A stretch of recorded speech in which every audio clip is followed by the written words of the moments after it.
করার জন্য। কিরকম করছেন, কতটুক জায়গা? 4 কাটা করছি। 4 কাটা? ভালোই লাগে, আবার কেমন লাগে। এই যে বিশাল ফসলের মাঠ গুলো দেখছেন, এখানে বিভিন্ন ধরনের ফসল মানুষজন রোপণ করেছেন, তাদের স্বপ্ন বুনেছেন।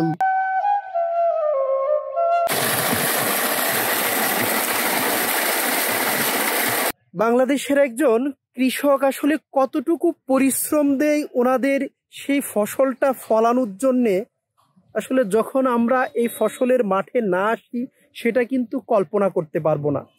বাংলা চ্যানেলে নতুন ভিডিওতে আপনাদের স্বাগত জানাচ্ছি। বাংলাদেশের অর্থনীতির প্রাণ শক্তি যদি আমরা কৃষিকে বলি, আর এর প্রাণ ভ্রমরা হচ্ছে বাংলাদেশের কৃষক। এ দেশের প্রায় ৮০% মানুষ প্রত্যক্ষ এবং পরোক্ষভাবে এই কৃষির সাথে জড়িত। আজকে বীরবাংলা চ্যানেলের এই ভিডিওতে আমরা ফসলের মাঠে বাংলাদেশের কৃষকদের জীবনটা কেমন হয়ে থাকে, তাদের সুখ দুঃখের কথা শুনবো, তাদের গল্পগুলো আজকে আমরা এই ভিডিওতে শুনবো। আশা করি পুরো ভিডিওটিতে আমাদের সাথেই থাকবেন।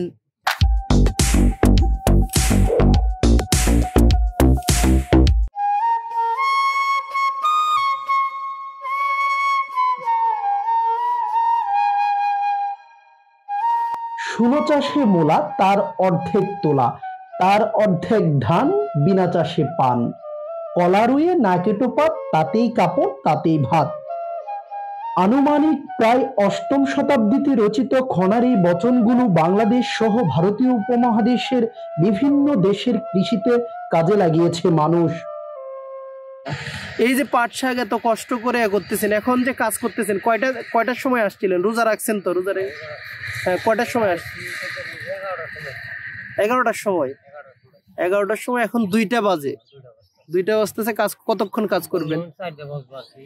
4টা পর্যন্ত কাজ করবেন। এত কষ্ট করে যে রোপণ করতেছেন, ডাটা, পাট শাক এগুলা রোপণ করতেছেন, যখন আপনি বাজারে গিয়ে দেখেন যে দাম কিছুটা কমে গেছে, বাড়লে তো খুশি আলহামদুলিল্লাহ, কিন্তু যখন কমে যায় তখন কি মনে হয়? আসলে মনে কিছু খারাপই লাগে, খারাপ লাগে। কাম করে হাইরে ফসল না পাই, দাম না পাই, মনে খারাপই লাগে, খারাপ লাগে।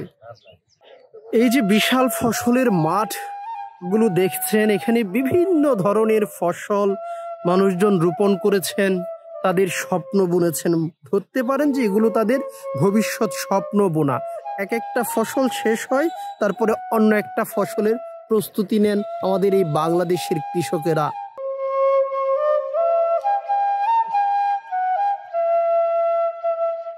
আচ্ছা, এই যে কষ্ট করে দেখা যায় সারাদিন একটা ক্ষেতের পিছনে কাজ করতে হয়, দেখা যায় অনেক লেবার দিতে হয়, সেচ দিতে হয়, অনেক কষ্ট করে যখন এই ধানটা আপনার হাতে পৌঁছায়, পৌঁছানোর পরে সেটাকে আপনি বিক্রি করেন বা খান, আর যখন বাজারে গিয়ে যখন আপনার প্রত্যাশা অনুযায়ী আপনি দাম না পান, তখন কেমন লাগে? মনটা খারাপ লাগে।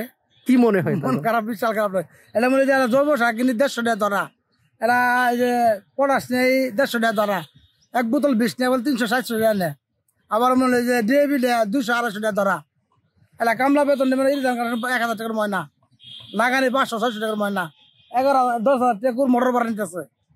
এই মোটর ভাড়া নিয়ে একশো করলাম আমরা, কত বলতেছি 8,000 বা 10,000। তাহলে আঙ্গুর ব্যবসা লাভটা কোনো আছে? লসই তো। সরকার আঙ্গুর কি দিল? কিছু তো দিল না। তবে বর্তমানে বাংলাদেশের কৃষি সর্বাধুনিক প্রযুক্তি নির্ভর একটি পেশা। দেশের কর্মসংস্থানের সবচেয়ে বড় খাত হচ্ছে কৃষি। প্রায় 70% মানুষ কৃষির উপর নির্ভরশীল, আর দেশের কর্মসংস্থানের 40%ই হচ্ছে এই কৃষি খাতে। স্বাধীনতার পর যেখানে মাত্র 7 কোটি মানুষের খাদ্য ঘাটতি হয়েছিল প্রায় 25 থেকে 30 লাখ টন, আজ 2024 সালে এসে 20 কোটি মানুষের খাদ্য যোগানে স্বয়ংসম্পূর্ণ আমাদের প্রিয় এই বাংলাদেশ। যা সম্ভব হয়েছে এদেশের কৃষকদের হাড় ভাঙা পরিশ্রম এবং তাদের অদম্য ইচ্ছাশক্তির কারণে।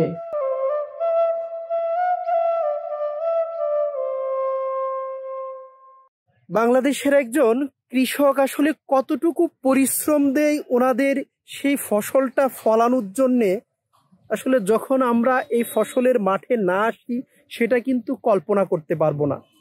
এই যে একজন কৃষক চাচা আছেন, উনি সেই সব ভোর থেকে প্রায় 20 কাঠা ওনার 1 বিঘা জমিতে বিষ প্রয়োগ করছেন কারো সহযোগিতা ছাড়াই। 1 একর জায়গা তো উনি করছেন, কাজ করতেছেন। আচ্ছা, এই যে বিষটা দিচ্ছেন, এটা যখন ধানটা হবে, আপনি খাবেন বা আমি খাবো বা অন্য কেউ খাবে, তখন কি এটার ক্ষতি হবে না কোনো? না, এটা ক্ষতি হবে না, আর মেয়াদি থাকবো 15 দিন এটার। ও আচ্ছা, এই কতক্ষণ ধরে কাজ করতেছেন, এই বিষ দিচ্ছেন? বীজ দিতেছি প্রায় 11টা থেকে। 11টা থেকে এখন 3টা বাজে। কতটুক জায়গা দিছেন? এখন দিচ্ছি প্রায় শেষ পর্যায়ে আর কি 15 কাঠার মতন দেওয়া হয়ে গেছে। 15 কাঠায় একাই দিছেন আপনি? একাই দিছেন। আর কি কি প্রতিদিন এটার আরো কি কি পরিচর্যা করেন একটু বলবেন? এই যে আজকে বিষ দিচ্ছেন বা এর আগে কি কি করছেন একটু বলবেন? পানি দেন, বুকল দিয়ে আগাছা এগুলা পরিষ্কার করি। আচ্ছা, এটা কি আপনি একাই করেন না কাজের লোক লাগে আপনার? যখন বেশি আর কি নিরাল লাগে, আগাছা তুলন লাগে, ও তখন আর কাজের লোক নেই। আর বেশি না থাকলে যে বুকল বগল এইগুলা খালি নিজেই আগাছা উঠাই দেন। বাংলাদেশের একজন কৃষক ফসলের মাঠে কি পরিমাণ পরিশ্রম করে তা অনেকেরই অজানা। কৃষক তার স্বপ্ন বাস্তবায়নে রাত দিন রোদে পুড়ে বৃষ্টিতে ভিজে কি অমানসিক শ্রম দেয় একটি ফসলের পিছনে। আর কৃষকদের এই পরিশ্রমের ফল হচ্ছে কৃষি পণ্য উৎপাদনে বর্তমানে বাংলাদেশ বিশ্বের 14তম। মূলত কৃষি গবেষক, সম্প্রসারণ কর্মী এবং কৃষকদের প্রচেষ্টায় দেশের উৎপাদনশীলতা বেড়েই চলেছে। লাভ মোটামুটি ভালাই হয়। ইরির আবাদ কষ্ট করে করলে ফলন ওই আস্তে আস্তে খরচ করি একবারে পাওয়া যায়। এটাই ধান বেশি হয়, কাটাতে 4 মণ, আবার 3 মণ, আবার 5 মণ জায়গা বড়তে। হ্যাঁ, আচ্ছা, আবার বাবাটা কাটাতে 2 মণ, স্বাভাবিক এটা 2 মণ বাবা। হ্যাঁ, আচ্ছা, বাবাটা একটু কম। আচ্ছা, আউশ অন আগে যাই আসিল, অন আউশ বেশি করে না মানুষ।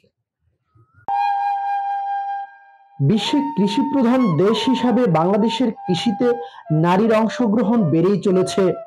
অন্যান্য ক্ষেত্রে নারীরা একটু পিছিয়ে থাকলেও কৃষি খাতের সীমিত সুযোগ কাজে লাগিয়ে নারীরা বিরাট অবদান রাখছে। আমাদের দেশে ফসলের মাঠে এখন নারী পুরুষ সমান তালে কাজ করে যাচ্ছে। ভালোই লাগে আবার কেমন লাগে। ধান কতটুকু করছেন আপনি খাওয়ার জন্য? ধান করে নেই, ধান করে না শ্বশুরের। শ্বশুরের। এই যে ঘাস কাটতেছেন, ঘাস কাটতেছি গরুর নাকি ছাগলের নাকি? গরু ছাগল। কয়টা গরু আছে আপনার? একটা গরু, 2টা ছাগল। 2টা ছাগল। এই যে ভাই এখন ব্যবসা করতেছে, আপনি ঘাস কাটতেছেন, আসলে নারীরা এই মন মানসিকতাটা কিন্তু কিছু কয়েক বছর আগেও ছিল না। এটা কেমন লাগে একটু বলবেন? ভালোই তো লাগে না, হানকা তো কর্ম তো করার লাগে। আচ্ছা, মানে নারীরা তো হানকা পারার লাগে, বের হওয়া লাগেই। আচ্ছা, করছি তো খাওয়ার জন্য। কিরকম করছেন, কতটুকু জায়গা? 4 কাঠা করছি। 4 কাঠা? আচ্ছা, কি ধান আবাদ করলেন? 1205 ইরি ধান। সবাই দেখি এই 1205। এটার কি দাম ভালো পাওয়া যায় নাকি? দাম ভালো মতো, আমরা তো বেচা কিনা এরকম করা হয়নি। আচ্ছা, শুধু খাওয়ার জন্য। ওইটা কি খাওয়ার জন্য করছেন? আপনার ছেলে মেয়ে কতজন? 2 জন। 2 জন। হাজবেন্ড কি করতেছে? দোকান করতেছে। দোকান। এই যে ক্ষেতের পিছনে পরিশ্রম দিচ্ছেন, কতক্ষণ কাজ করতে হয় একটা ক্ষেতের পিছনে যদি একটু বলেন? কতক্ষণ লাগে? পারে তো সাবর দিক দিন জায়গা। অর্ধেক দিন।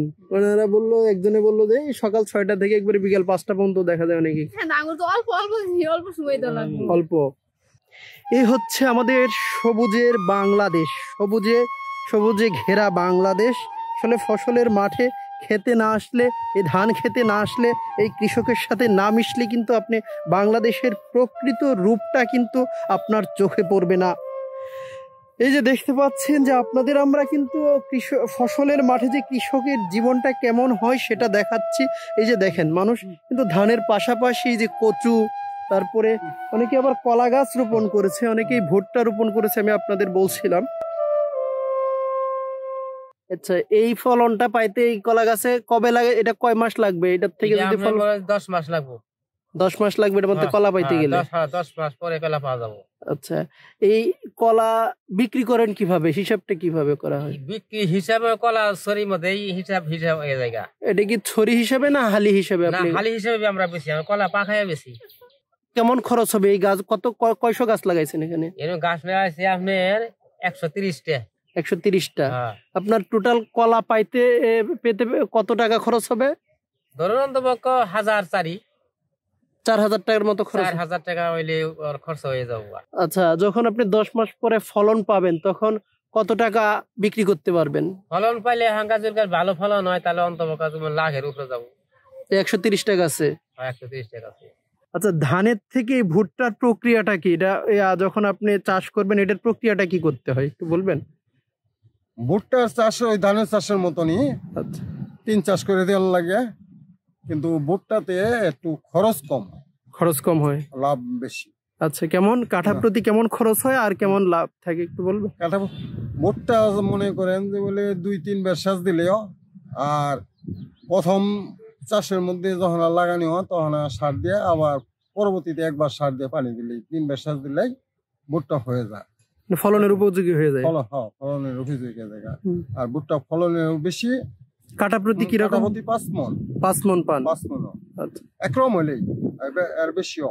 আর ভুট্টার দামও ভালো। আচ্ছা, কেমন থাকে মন? তখন খুব ভালো লাগে। না, ভুট্টার দামটা মন কেমন থাকে তখন? ভুট্টার ধান সমান দামই থাকে, প্রায় 1,000-1,200। গত বছর তো আর ধানের চেয়ে ভুট্টার দাম বেশি ছিল। কত করে মন ছিল? 1200 টাকা।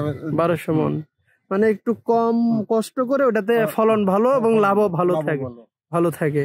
আচ্ছা, কৃষির অগ্রগতির ফলে গ্রামীণ অর্থনীতিতে ব্যাপক পরিবর্তন হচ্ছে। গত 50 বছরে বাংলাদেশের প্রধান শস্য উৎপাদন 4 থেকে 5 গুণ বেড়েছে। চাল, ডাল, আলু, পেঁয়াজ সহ 22টি কৃষি পণ্য উৎপাদনে বাংলাদেশ বর্তমানে বিশ্বের শীর্ষ 10 দেশের তালিকায় অবস্থান করছে। বাংলাদেশের ভৌগোলিক অবস্থান, আবহাওয়া এবং ভূমির ধরন কৃষি উপযোগী হওয়ার কারণে আমাদের ফসল উৎপাদন ক্রমেই বেড়েই চলেছে। আর কৃষি যান্ত্রিকীকরণের ফলে কৃষিতে বৈপ্লবিক পরিবর্তন সাধন সম্ভব হয়েছে।